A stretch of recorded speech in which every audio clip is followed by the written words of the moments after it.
Good morning, Australian 16th of June. Good evening, 15th of June, New York. Just looking at what happened in the futures, and then we'll have a quick look at what happened during the day on Friday. In the futures, I'm looking here that we've had probably more selling than we saw buying, and that was definitely obvious. We sort of had amber a little bit on hold on Friday, but a lot of the puts were still in place. We did see most of the hedging come off the Bitcoin and a lot of the miners.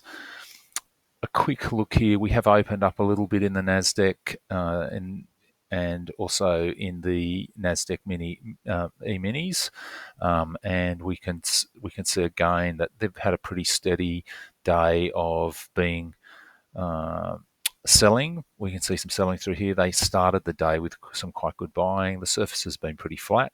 If we have a look here in the futures as a group looked about even. They didn't seem to be going anywhere. There's quite a mix between them.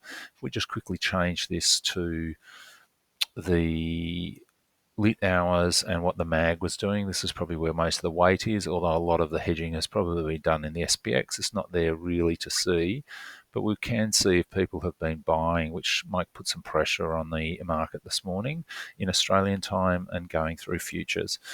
So we'll just have a look. I'm going to start with the SPIX. The SPIX did spend most of the day in the red zone. And so did the mag. They've opened quite in the red with reactive liquidity. They've had a small bounce and then some more reactive liquidity. Right in the afternoon, we saw a little bit of buying coming in. What did the retail say in the SPY? Pretty much the same thing, maybe a little bit more buying in the afternoon. Nasdaq, pretty much the same thing, pretty flat. And then a little bit going into the afternoon, a little bit of strength going in the afternoon. And let's just have a look at the retail Qs. Retail Qs, pretty similar again, maybe even stronger selling than we saw in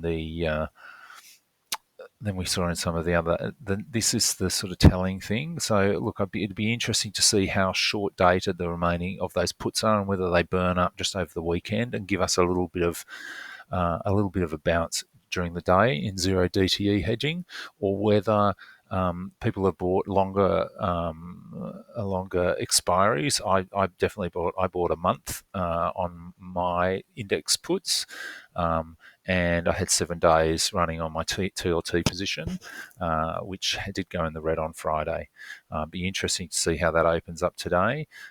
We are already seeing in some of the moving early stuff that they're down about 0.2 for the day in the notes. All right, have a really good day's trading. Bitcoin did look like it was up. It is a suggestion of what the market might do.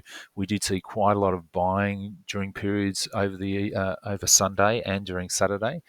So it'll be interesting to see what happens, whether it's static or it's moving. Have a great week's trading. Thank you very much.